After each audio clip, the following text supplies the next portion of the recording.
Thank you for joining us this evening. In the height of the COVID pandemic, restrictions supported a lot of at-home accommodations. But with many COVID restrictions disappearing, people who are high risk or living with disabilities say they need the accommodations permanently. Local 5's Larissa Leone has more.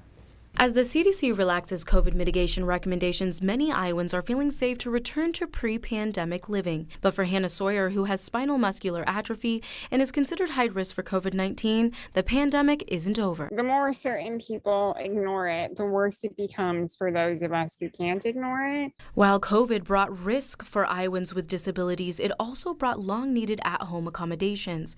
Director of the Iowa Development Disability Council, Brooke Lovelace, says people with disabilities needed that long before the pandemic. Once COVID hit in March of 2020, all of a sudden the whole world was working from home.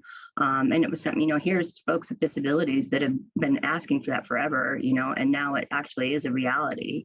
And so what I do hope, if anything, that this will, moving forward, that people with disabilities will be offered those same flexibilities and be able to work from home. Lovelace says disappearing mitigation strategies paired with isolation have played a huge part in affecting mental health for those with disabilities. Not being able to be involved in the community, and that can really have an impact on everybody, but I think it was especially tough for folks with disabilities where they were told they weren't able to go out. I think that's kind of led to the people continuing to be feeling isolated. For Soyer, the pandemic painted a grim picture of how society measured the life of a person with disability. The pandemic was the first time in my life where I came face to face with just complete disregard for disabled life.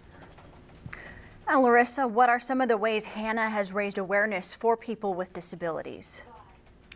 Hannah is currently collecting oral testimonies and interviews of disabled and chronically ill individuals about their experiences during the pandemic for the COVID Disability Archive. She's taking part in some important work of preserving history. Samantha? Inspiring and important, Larissa. Thank you.